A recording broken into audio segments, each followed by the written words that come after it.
좋으신 주님의 은혜가 오늘 이 시간 우리 모든 교우들과 함께 하시기를 바랍니다. 오늘 우리가 함께 나누실 하나님 말씀은 예레미야 50장 1절에서 20절까지의 말씀입니다. 오늘 본문인 예레미야 50장은 바벨론 국가에 대한 심판을 예언하고 있는 말씀입니다. 예레미야는 유다 왕국의 멸망 직전 유다의 주변 국가들의 흥망성쇠에 관한 하나님의 예언을 들었고 그것들을 모두 정리해서 46장부터 기록을 하고 있습니다. 심판을 받을 이방 나라들은 남쪽으로는 애굽, 주변 국가로는 블레셋, 두로와 시돈, 모압, 암몬, 에돔과 아람, 다메섹, 게달과 하솔, 엘람입니다. 그리고 바벨론을 마지막에 기록하였습니다. 바벨론은 가장 강력한 국가이면서 유다를 멸망시키고 수많은 백성들을 포로 잡아간 국가이기도 합니다. 그럼에도 하나님은 유다를 멸망시킨 바벨론 또한 하나님의 심판 아래 놓이게 될 것을 예언하십니다. 지금 한창 바벨론이 강성하여 전성기를 누리고 있는데 그 멸망의 미래를 미리 바라보고 있다는 것이 놀라운 통찰력이기도 하고 왕국은 언제라도 흥할 때가 있으며 망할 때도 있음을 보여주는 하나님의 교훈이기도 합니다. 예레미야는 이미 바벨론의 마지막을 향한 방향을 알고 있었고 또 심판을 받는다고 예언했던 유다의 주변 국가들은 놀랍게도 모두 바벨론에 의해서 멸망을 당했습니다. 그리고 그 바벨론은 마지막으로 하나님의 심판을 받습니다. 하나님은 바벨론을 주변 국가들에 대한 하나님의 심판의 도구로 멸망이라는 징계의 막대기로 들어 사용하셨는데 마지막에는 그 막대기마저 심판의 불 속에 던져지게 되었습니다. 바벨론의 멸망은 그들이 주변 국가들에게 향한 악행들에 대한 하나님의 진노와 보복으로 말미암은 것이었습니다. 우리는 주님 나라의 선한 도구, 또 아름다운 도구로 쓰임받을 수 있도록 기도하고 애써야 됩니다. 바벨론은 어느 이방 국가들보다도 강력하고 큰 나라였으며 이스라엘 백성들에게 직접적으로 억압과 침탈로 괴롭혔습니다. 바벨론은 악의 화신이며 마지막 시대의 세속의 상징과도 같은 국가입니다. 그래서 바벨론에 대한 심판의 예언은 더 처절하고 깊이 다루고 있습니다. 바벨론이 심판을 받는다라고 하는 것은 바벨론으로부터 억압과 고통을 겪고 있는 유다 이스라엘 백성에게는 구원과 희망의 소식이 됩니다. 그래서 오늘 묵상할 본문은 바벨론의 멸망 부분과 하나님 백성의 구원의 부분을 교대로 이어서 설명해 주고 있습니다. 즉, 첫째, 1절에서 3절, 또 9절에서 16절은 바벨론의 멸망과 심판에 대한 예언이고 둘째, 4절에서 8절과 17절에서 20절은 유다의 구원과 용서에 대한 예언입니다. 이렇게 예레미야가 기록한 이유는 지금은 바벨론이 전성기를 맞아 유다를 박해하며 부귀영화를 누리고 있으나 곧 멸망할 것이고 반대로 유다도 노예 상태로 어렵게 지내지만 곧 압제에서 벗어나면 큰 영광이 기다리고 있다라고 하는 것을 선포함으로써 새 희망을 주시려는 것입니다. 2절, 3절 말씀을 한번 보시면 이렇게 기록을 합니다. 너희는 나라들 가운데 전파하라, 공포하라, 깃발을 세우라, 숨김 없이 공포하여 이르라. 바벨론이 함락되고 벨이 수치를 당하며 무로닥이 부스러지며 그 신상들은 수치를 당하며 우상들은 부스러진다 하라. 이는 한 나라가 북쪽에서 나와서 그를 쳐서 그 땅으로 황폐하게 하여 그 가운데 사는 자가 없게 할 것임이라. 사람이나 짐승이 다 도망할 것임이니라. 여기에서 북쪽에서 한 나라가 나와서 그를 쳐서라고 하는 말은 메대와 바사, 그러니까 페르시아 제국을 말하며 이들에 의해서 바벨론의 멸망이 이루어질 것을 예언하고 있습니다. 벨은 바벨론의 신 마르둑의 시브리어 명칭이며 처음에는 작은 바벨론의 성읍의 수호신에 불과했으나 제국의 번성과 함께 바벨론 제국의 최고의 신으로 가장 높이 숭배하던 신이었습니다. 이 바벨론의 수호신인 우상들이 수치를 당하며 부스러져 없어져 버릴 것이다 라고 하는 것입니다. 그것은 이제 아무도 살지 못하는 짐승조차 도망쳐 버릴 땅이 될 것입니다. 그리고 바벨론이 함락됨으로써 포로로 잡혀간 이스라엘 백성들은 해방을 맞게 됩니다. 4절 5절입니다.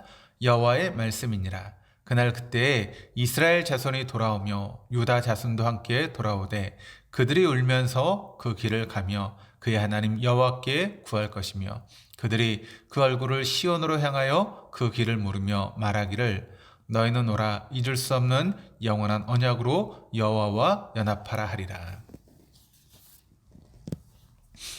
70년의 바벨론 포로 생활을 겪었다면 아마 2세대도 넘는 긴 기간으로 우리가 일제강점기에 36년을 생각해 볼 때 얼마나 큰 고난과 어려움을 겪었을지를 짐작할 수 있습니다. 그리고 그 힘든 시기가 지나가고 북이스라엘 10지파의 백성들과 함께 유다의 2지파까지 함께 고향으로 돌아오게 되고 한 마음으로 하나님께 회개하며 기쁨과 감사와 감격의 귀환을 하게 될 것입니다.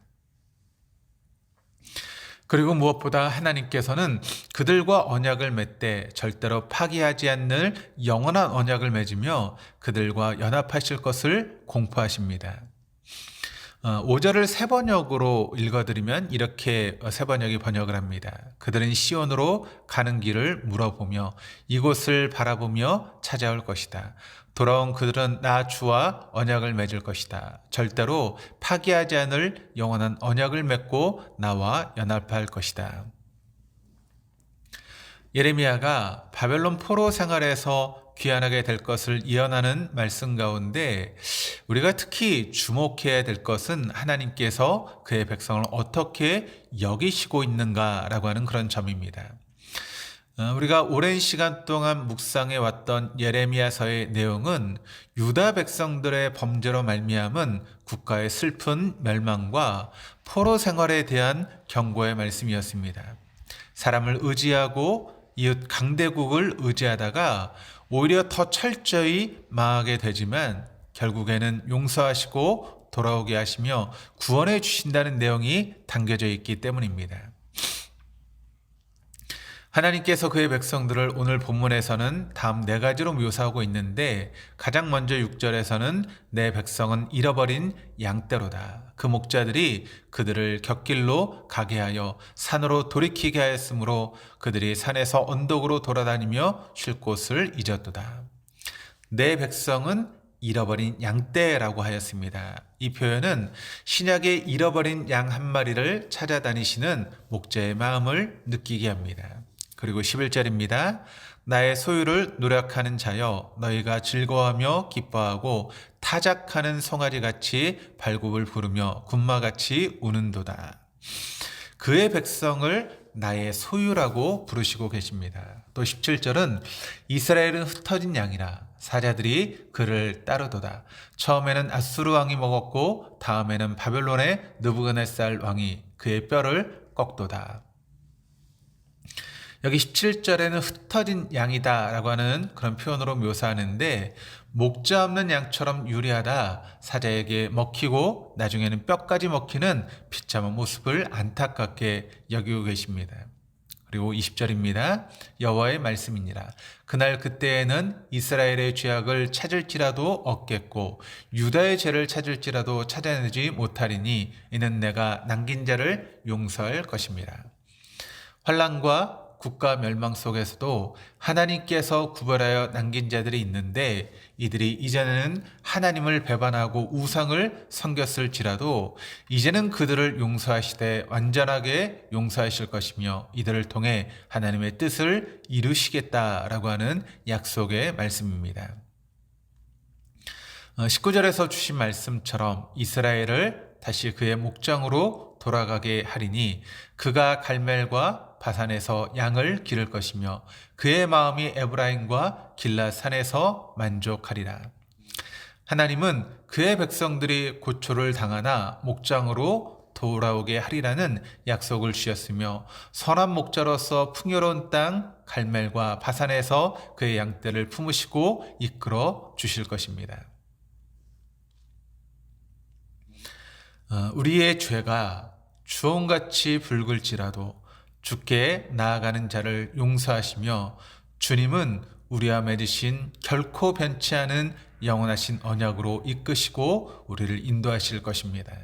그러므로 우리를 이끄시고 인도하시는 그 주님의 손길을 경험할 수 있는 저와 여러분 다 될 수 있기를 주님의 이름으로 축원합니다. 기도하시겠습니다. 하나님 아버지, 하나님께서는 개인과 국가와 세상의 역사를 주관하시는 마당의 왕이심을 고백합니다.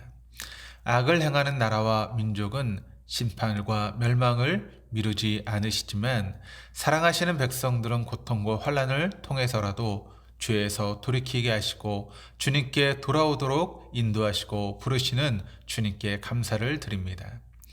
저희를 진리의 길로 인도하여 주셔서 주님을 배반하거나 잘못된 길로 가지 않도록 연약한 우리를 도와주옵소서.